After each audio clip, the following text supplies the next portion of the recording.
안녕하세요. 길에게 길을 묻다 하봉길 감독입니다.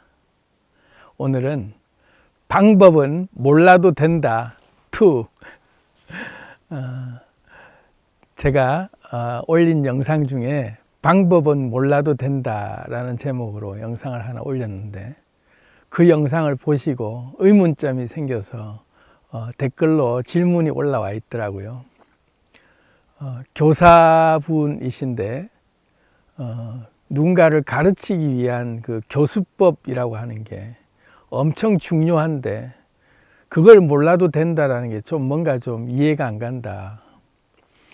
그래서 그 방법은 몰라도 된다의 교수법 같은 것들을 그럼 아예 무시하고 그렇게 가르칠 수 있느냐.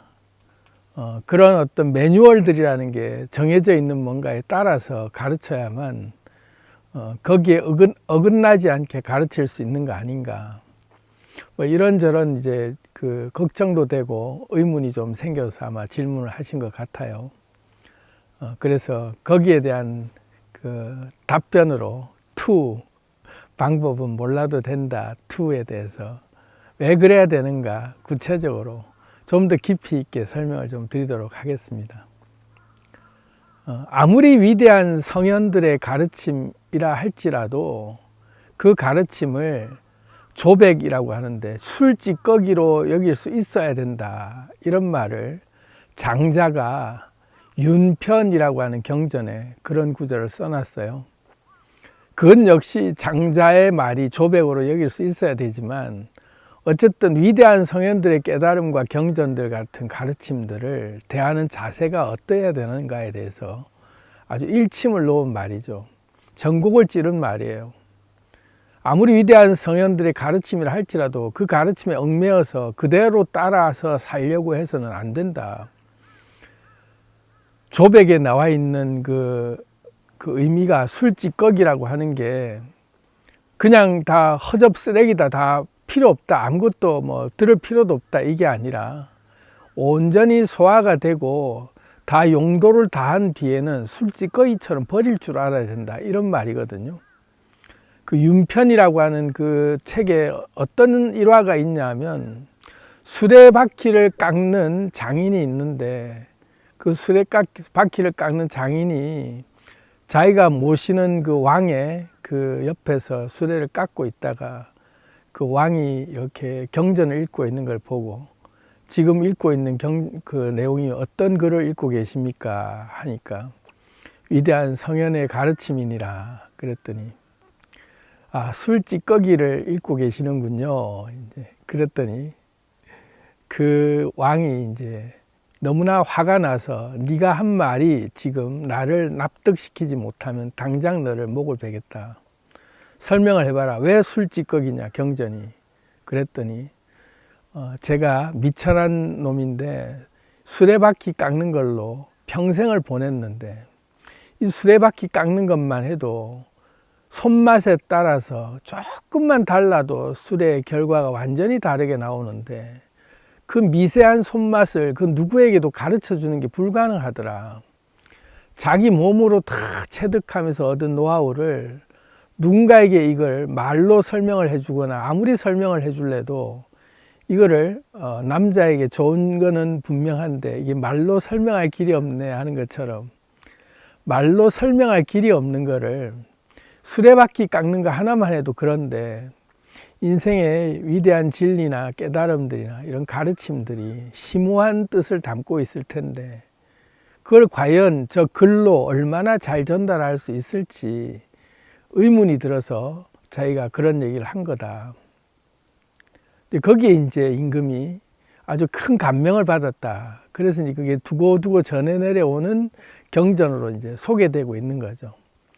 성현들의 가르침이라 할지라도 조백으로 여길 줄 알아야 된다. 내 것으로 만들고 난 다음에는 술찌꺼기처럼 버릴 줄 알아야 된다, 이거죠. 누군가에 얽매일 필요가 없다, 이거죠. 내 것이 됐으면 그 다음부터 나로 살아야 되는 거다. 그래서 우리가 뛰어난 교수법, 체계화돼서 전해지고 있는 그런 전승되어지는 가르침일수록, 다시 말하면 믿을 만한 것일수록 믿을 만한 가르침일수록 우리를 망치는 것이 된다. 이게 굉장히 중요한 교훈이 있어요. 성경에도 예수님이 그런 말을 했죠. 장로들의 유전을 조심하라. 아주 위대한 스승들 같은 장로들, 위대한 어떤 선생들의 가르침들이 쭉 전승대 내려오는 것들 유전이라고 하는데, 그 전승대져 내려오는 것들을 다 율법처럼 만들어서 지키고 있단 말이죠. 다 술찌꺼기 같은, 그 시대에는 맞는 얘기일지 몰라도 이미 시절이 바뀌었고 환경이 바뀌어 있는 상태에서는 그 율법이 과연 옳으냐를 의심해 볼 필요가 있다 이거죠. 그래서 과학자들의 덕목 중에 하나가 의심할 수 있는 모든 것들을 다 의심해보고 왜 그런가를 다시 질문하라. 이게 과학자의 덕목이라고 하잖아요. 학문하는 자세, 뭔가를 탐구하고 연구하는 자세는 모든 믿을 만한 모든 것들을 다 의심하면서, 다 부정하고 의심해보면서 자기 스스로 그 답을 찾아 나갈 때 비로소 자기만의 새로운 어떤 하나의 학문과 길을 열게 된다. 새로운 신세계를 발견할 때는 이름을 떼고 볼 줄 알아야 된다 이거죠. 그래서 도덕경에도 그런 말을 해요. 도가도 비상도요 명가명 비상명이라. 도덕경 1장에 나와 있는 구절인데, 도를 도라고 부르는 순간 이미 도가 아니요, 이름을 이미 그거라고 이름을 붙인 순간 그때부터는 더 이상 그 이름 이외에 다른 것들 볼 수 없게 된다. 이름을 붙이면 그 이름에 갇혀서 딴 걸 못 본다 이거죠. 그래서 믿을 만한 지식이라고 불려지는 그런 전승대져 내려오는, 이거는 정말 딱 맞는, 우리한테는 정말 망고불변의 진리 같은 가르침이야 라고 생각되는 그런 가르침일수록 한 번은 더 의심해 봐야 된다. 왜 그 시절에 가르친 그 성현의 그 시절의 패러다임, 그 시절의 사회 문화, 문명, 그때의 지식, 이런 걸로 봤을 때는 그게 자명한 진리 같아도 조금만 지나고 보면 그게 엉터리였다는 걸 알게 되는 게 금방금방 우리가 알게 되죠. 코페르니쿠스적 발상이라고 흔히 얘기하는, 지구가 우주의 중심이고 태양과 모든 별들이 지구를 중심으로 돌고 있다 하는 천동설이 보편적 진리로 자리 잡고 그게 교리로 완전히 딱 굳건하게 자리 잡혔는데, 지구가 돈다 이러니까 화형을 시키고 다 죽이니까 과학자들이 도대체 이거는 발견을 했는데 이게 분명한데 주장할 수가 없으니 사형을 명안하고 지구가 돈다는 사실을 부정하고 난 다음에 돌아오면서 그래도 지구는 돈다 한 것처럼, 그게 지금은 보편적 진리로 또 바뀌어 있잖아요. 지구가 돌고 있다는 사실을 우리 모두가 알고 있죠. 태양도 돌고 있다는 걸 알고 있죠. 우주 전체가 계속 확장된다는 것도 알고 있고, 이제는 조금 뭔가 안다 싶은데 지금 알고 있는 지식도 우주의 모든 지식을 우리가 통틀어 99%를 모른다. 딴 거리 모른다라고 해도 과언이 아닐 만큼 인간이 알고 있는 게 얼마나 알고 있냐, 모른다라고 해야 되는데, 다 마치 아는 것처럼 철석같이 당연히 이랬던 것처럼 우리는 믿고 받아들이면서 그걸 진리라고 그대로 따르고 있는 것을 경계하라는 얘기죠. 늘 깨질 수 있다 이거죠. 법칙이란, 우리가 알고 있는 진리나 우리가 알고 있는 지식이라는 건 늘 업데이트 될 수 있다. 항상 새로운 논리, 새로운 그 법칙이 나올 수 있기 때문에 과학자들은 항상 그것에 대해서 받아들일 준비를 하고 연구하는 자세가 돼 있다 이거죠. 그럼 우리는 어떤 자세로 살아야 되는가? 아주 뛰어난 교수법이 있다고 칩시다. 전 세계적으로 아주 명망 있는, 아주 잘 통용될 수 있는 여러 교수법이 있다고 했을 때, 그게 진짜 제대로 된 교수법이라면 전 세계에 딱 한 가지 유일해야 되잖아요.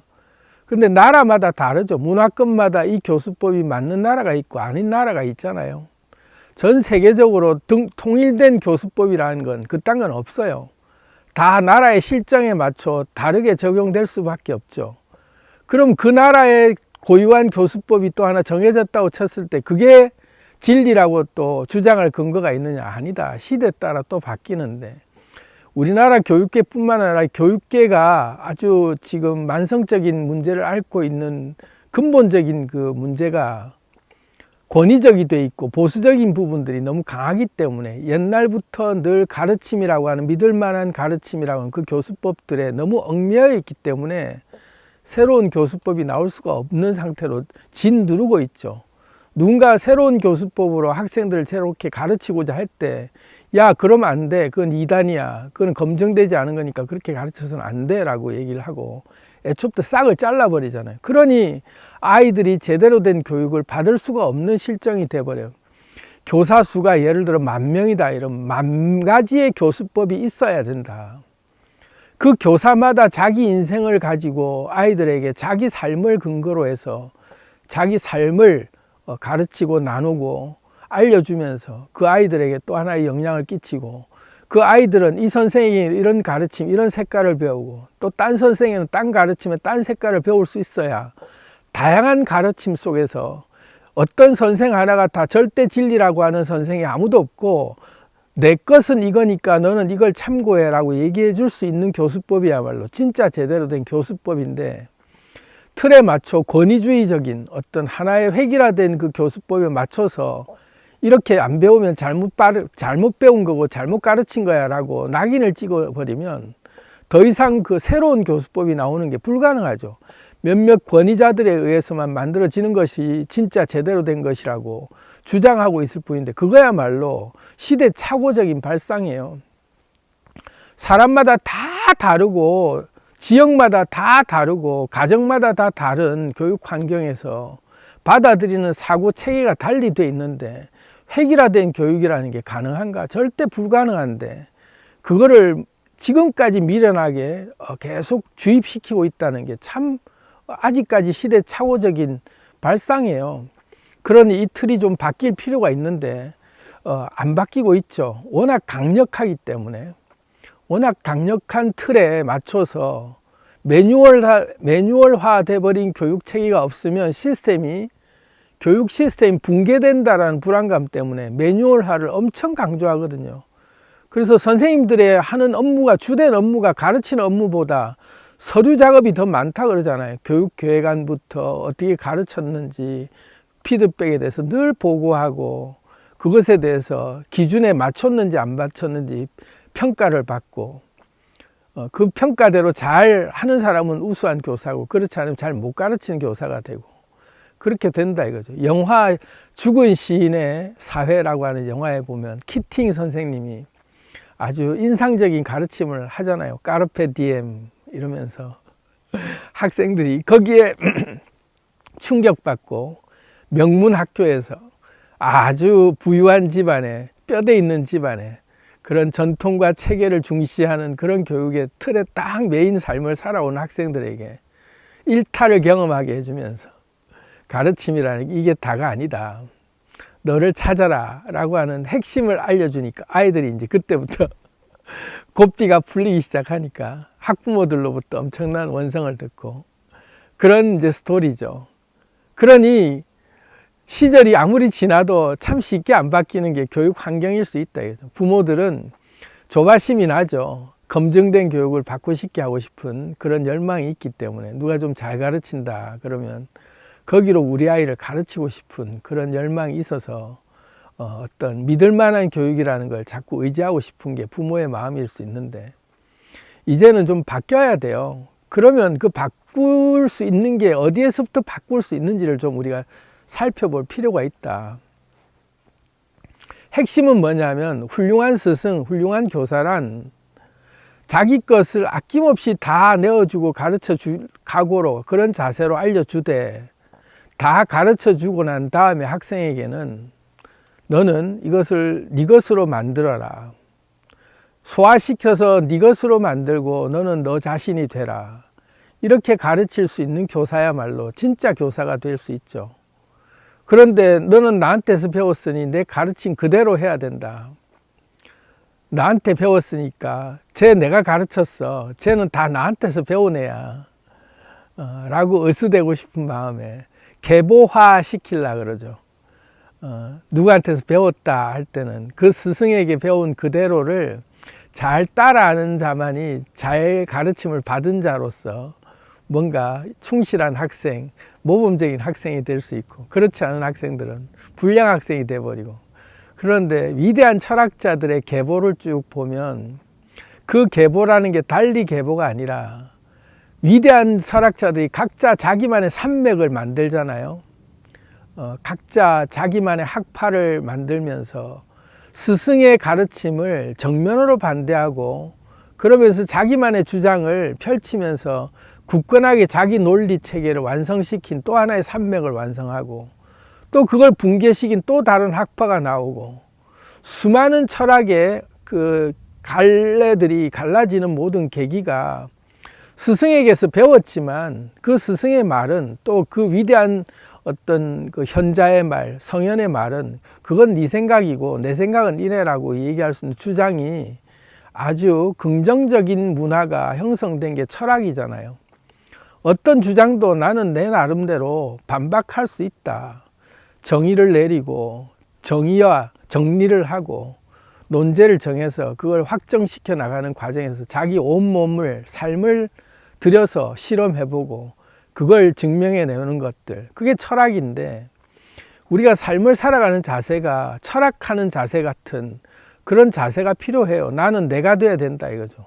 우리 모두는 각자의 세계가 돼야 되는데, 누군가 가르쳐준 세계 안에서 그 세계의 가르침을 그대로 잘 따라 살고 있으면 잘 사는 것이냐, 그렇게 내몰고 있는 사회에서 이제는 우리는 모두가 각자의 세계의 신이 돼야 되고 창조주가 돼야 되고 주인이 돼야 돼요. 그러려면 내가 할 수 있는 것, 내가 그렇게 주인으로 창조주로 살 수 있는 존재라는 것을 알게 해주는 게 참 교육인데, 가르쳤다 할 때는 종속적인 관계, 마치 교주화시키고 신격화시키고 우상화시키고 계보화된 틀 안에서 내가 가르쳤으니 내 안에서는 너는 딱 요 내 가르침대로만 해야 돼 라고만 주장한다면 그 틀 안에 갇힌 노예를 만들고 양산하는 꼴밖에 안 되죠.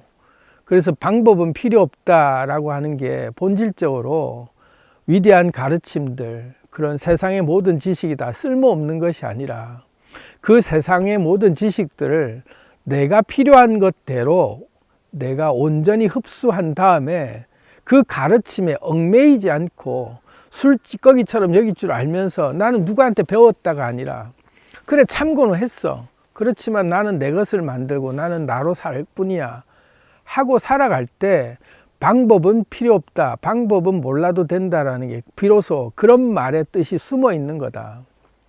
이럴 때 방법을, 오만 가지 방법을 다 참고했죠. 이미 살아가는 방법의 수많은 얘기들을 안 들을래야 안 들을 수 없고 다 듣고 있는 중이죠.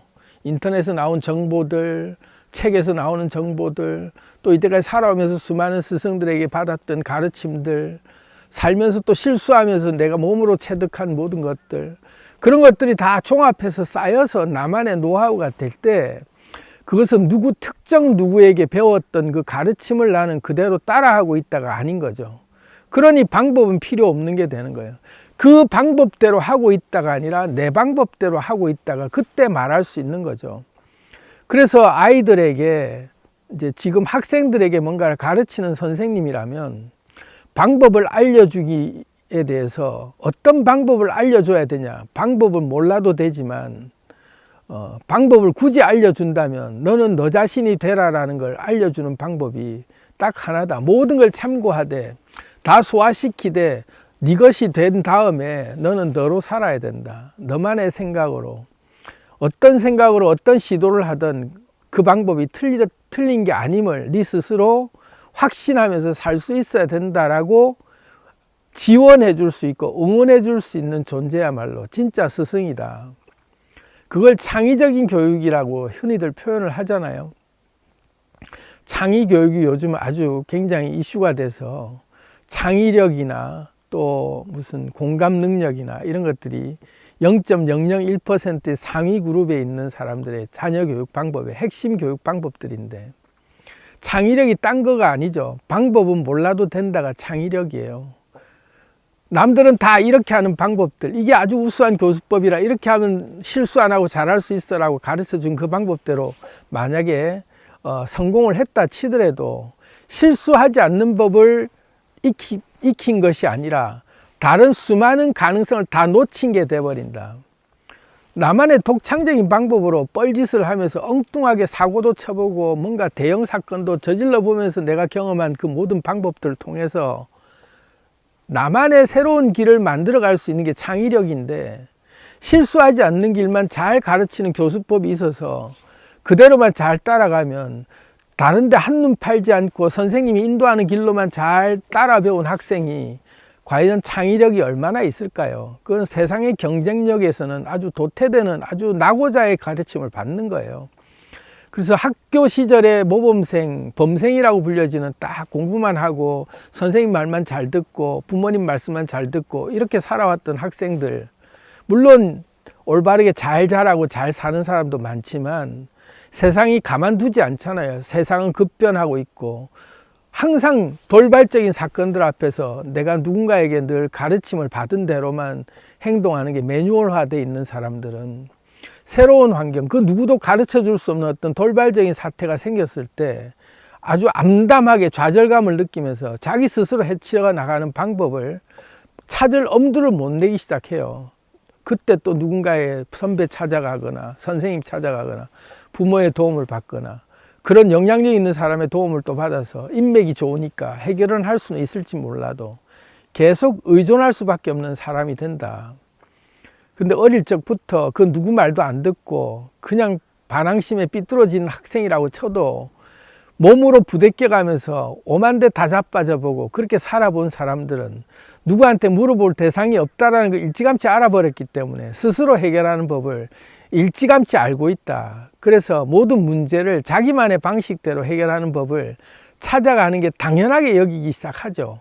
그랬을 때 자기만의 독특한 길에 자기 개척하는 자기 노하우가 쌓여서 사업을 해도 어떤 상황에서도 흔들리지 않고 자기만의 방법대로 굳굳이 뭔가를 해나가는 그런 사람이 될 수 있죠.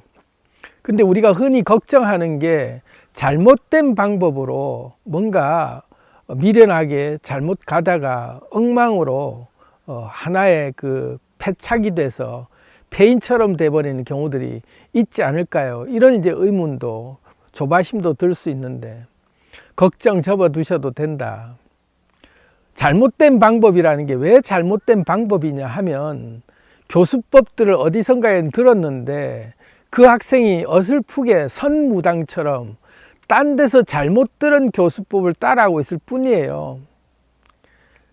잘못된 방법을 지 스스로 몸으로 불편한데도 잘못된 방법을 억지로 하고 있는 게 아니라 누군가의 잘못된 교수법을 선무당이 사람 잡는다고 엉터리 교수법을 잘못 받아서 그걸 마치 진리인 양 알고 자기 몸에도 안 맞는데 억지로 그걸 몸에 꾸역꾸역 집어넣고 그걸로 세뇌시켜서 살아가고 있는 사람들은 그 세뇌된 것 때문에 몸에도 맞지 않는 그런 삶을 살고 있는 삶이 인생을 망치는 거지. 방법은 몰라도 된다. 모든 성현들의 가르침을 술찌꺼기로 여길 수 있는 정도로 자기 자존감이 아주 정확하게 서 있는 사람들은 조금 몸에 안 맞다 싶으면 금방 바꿔버려요. 그렇게 꾸역꾸역 미련하게 계속 잘못된 방법을 하고 있는 게 아니라 잘못됐다 싶으면 바꿔서 또 다른 방법을 하고 있죠. 왜? 방법은 몰라도 된다고 하니까 어떤 방법도 거기에 얽매이지 않는 거죠. 그때 창의력이 생기는 거예요. 그래서 잘못된 가르침에 얽매이는 것들에 주눅이 들면 오히려 더 그 교수법에 얽매인 상태에서 망치는 거지, 그 잘못된 교수법이 망친 거지 방법을 몰라서 망친 건 아니다. 우리 몸이 본능적으로 알아차려요. 나한테 맞는 건지 아닌지는. 그래서 열심히 하는 학생들, 다시 말하면 열심히 한다라는 게 내가 하고 싶은 일, 내가 진짜로 원하는 일을 하면서 자기 자존감이 이걸 확실하게 잡은 학생들, 방법은 몰라도 된다는 안정도 그런 정도로 알 만큼의 교육이 마음이 갖춰져 있는 상태에서는 자기 자존감이라는 게 확실하게 있는 상태이고 어떤 누구의 가르침에도 내가 종속되려고 하는 그런 자세가 아니기 때문에 자기 몸에 조금 안 맞다 싶으면 금방금방 바꿔가면서 자기한테 최적화된 방법을 찾아가게 돼 있어요. 영락 없이.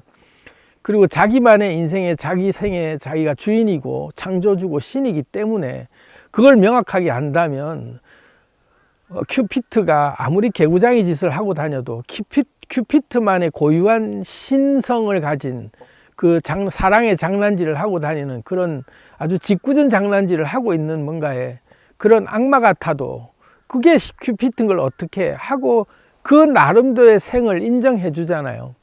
신이 된다는 건 그런 거예요. 자기만의 방법대로, 자기만의 노하우대로, 자기가 깨달아가는 방식대로 뚜벅뚜벅 걸어가는 그 존재야말로 자기만의 온전한 세계의 빛깔을 가진 신이 되는 거죠. 그래서 두려워할 필요가 없다. 이런 취지에서 말씀을 드려봤습니다. 사랑합니다.